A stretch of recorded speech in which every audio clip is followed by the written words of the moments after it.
Hi అండి, నమస్తే. Welcome to Durga Krishna kitchen.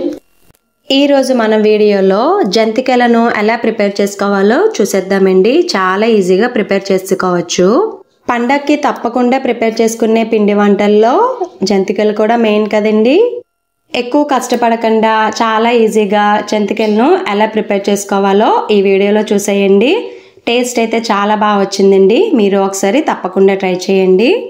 పిండి కలిపే విధానం కనుక తెలిస్తే ఇవి చాలా క్రిస్పీగా ఉంటాయి, అలానే ఎక్కువ రోజులు కూడా నిల్వ ఉంటాయి. టేస్ట్ కూడా గుల్లగా చాలా బాగుంటుంది. వీడియోలోకి వెళ్లే ముందు మన ఛానల్ని చాలా వరకు సబ్స్క్రైబ్ చేసుకోకుండానే చూస్తున్నారండి. దయచేసి సబ్స్క్రైబ్ చేసుకోండి. అలానే ఈ వీడియో కనుక మీకు నచ్చినట్లయితే ప్లీజ్ లైక్ చేయండి, షేర్ చేయండి, కామెంట్ చేయండి. మీరు లైక్ చేయడం వల్ల ఈ వీడియో అనేది మరికొంతమందికి రికమెండ్ అయ్యే ఛాన్స్ ఉంటుంది. పండక్కి ఈజీగా ప్రిపేర్ చేసుకునే కొన్ని పిండి వంటలు వీడియోలు అనేది మన ఛానల్లో ఉన్నాయండి. వాటి లింక్ అనేది కింద డిస్క్రిప్షన్లో ఇస్తాను. ఇంట్రెస్ట్ ఉన్న వాళ్ళు చెక్ చేసుకోవచ్చు. ఇంకా లేట్ చేయకుండా ఈ జంతికలు తయారీ విధానం ఎలాగో చూసేద్దాం. ముందుగా ఇక్కడ జంతికల కోసం రేషన్ బియ్యాన్ని తీసుకున్నానండి. కేజీ వరకు తీసుకున్నానండి. బియ్యం అనేది బియ్యంలో కొంచెం కళ్ళుప్పును వేసుకుని ఒక 3 to 4 times వరకు బియ్యాన్ని బాగా కడుక్కోవాలి. బియ్యంని శుభ్రంగా కడుక్కున్న తర్వాత వాటర్ మొత్తం సపరేట్ చేసుకోవాలి. లేదా మనం అన్నం వారుస్తాం కదండి, అలాగా వార్చుకున్నా పర్వాలేదు. అలా బియ్యాన్ని వార్చుకోవడం వల్ల వాటర్ అంతా మొత్తం ఫిల్టర్ అయిపోతుంది. మనకి వాటర్ అనేది ఉండదు.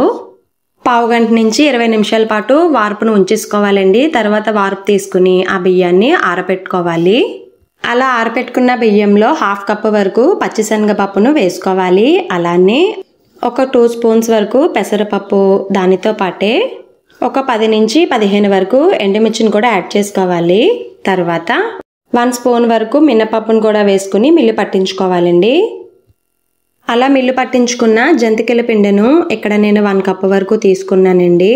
అలానే ఒక 1/2 టీ స్పూన్కి ఎక్కువలోనే వాము, కొద్దిగా సాల్ట్ను కూడా యాడ్ చేసుకోవాలి. తర్వాత ఒకసారి పిండి, వాము, సాల్ట్ బాగా కలుపుకుని ఇలా మిడిల్లోకి బాగా మరుగుతున్న వాటర్ని కొద్ది కొద్దిగా వేసుకుంటూ కలుపుకోవాలి. పిండి మొత్తం మరీ గట్టిగా కాకుండా అలానే మరీ పలుచగా కాకుండా కొంచెం స్మూత్గా ఉండేలాగా కలుపుకోవాలి. పిండి మొత్తాన్ని చపాతీ పిండిలాగా బాగా కలుపుకుని ఒక 10 నిమిషాలు పక్కన పెట్టుకోవాలి. ఇది 10 నిమిషాల తర్వాత అండి పిండి అనేది మనకి స్మూత్ అయిపోతుంది. వాటర్ మాత్రం బాగా మరుగుతున్న వాటరే వేసుకోవాలి. అప్పుడే పిండి అనేది బాగా ఉక్కుతుంది. 10 నిమిషాల తర్వాత ఇలా కొద్దిగా పిండిని తీసుకొని ఆయిల్ అప్లై చేసిన జంతికల గొట్టంలోకి వేసుకోవాలి.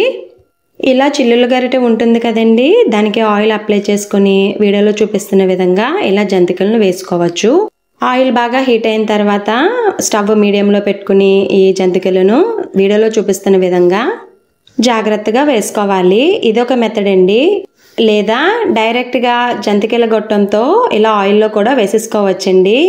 ఇదొక మెథడు. ఇలా జంతికలను వేసుకున్న తర్వాత స్టవ్ మీడియంలో పెట్టుకుని జాగ్రత్తగా వీటిని ఫ్రై చేసుకోవాలి. ఒకవైపు ఫ్రై అయిన తర్వాత రెండో వైపుకి జాగ్రత్తగా టర్న్ చేసుకోవాలి.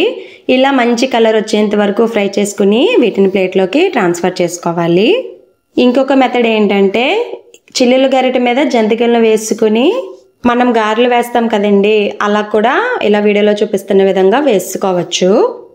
జంతికలు వేసిన తర్వాత ఒకవైపు ఫ్రై అయిన తర్వాత రెండో వైపుకి జాగ్రత్తగా టర్న్ చేసుకోవాలి. జంతికలు వేస్తున్నప్పుడు ఆయిల్ అనేది హీట్ ఎక్కువ ఉండాలండి. జంతికలు వేసిన తర్వాత స్టవ్ మీడియంలో పెట్టుకుని ఒకవైపు ఫ్రై అయిన తర్వాత రెండో వైపుకి జాగ్రత్తగా టర్న్ చేసుకుని వీటిని ఫ్రై చేసుకోవాలి. అంతేనండి, రెడీ అయిపోయాయి. ఎంతో తేలికగా చేసుకునే జంతికలు. టేస్ట్ అయితే మరి అదిరిపోయిందండి. ఒకసారి మీరు తప్పకుండా ట్రై చేయండి. జంతికలు బాగా చల్లారిన తర్వాత ఎయిర్ టైట్ కంటైనర్లో స్టోర్ చేసుకున్నట్లయితే మనకి 20 నుంచి 30 రోజుల వరకు నిల్వ ఉంటాయండి. అంతేనండి, రెడీ అయిపోయే జంతికలు. మీరు ఒకసారి తప్పకుండా ట్రై చేయండి. ఈ వీడియో మీకు నచ్చిందనే అనుకుంటున్నా. మీకు గనక ఈ వీడియో నచ్చినట్లయితే ప్లీజ్ లైక్ చేయండి, షేర్ చేయండి, కామెంట్ చేయండి. కొత్తగా ఛానల్ని వ్యూ చేసే వాళ్ళు సబ్స్క్రైబ్ చేసుకుని పక్కనే ఉన్న బెల్ ఐకాన్ని గనక క్లిక్ చేసినట్లయితే నా వీడియోస్ని మీరు రెగ్యులర్గా ఫాలో అవ్వచ్చు.